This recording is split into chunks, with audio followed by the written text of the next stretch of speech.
तूफान ज्यादा हो तो पेड़ टूट जाते हैं और घमंड ज्यादा हो तो रिश्ते टूट जाते हैं। जरूरी नहीं कि हर शिकायत के लिए अल्फाजों की जरूरत हो।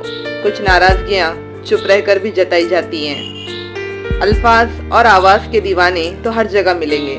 तलाश उसकी करो जो आपकी खामोशी को भी समझ ले।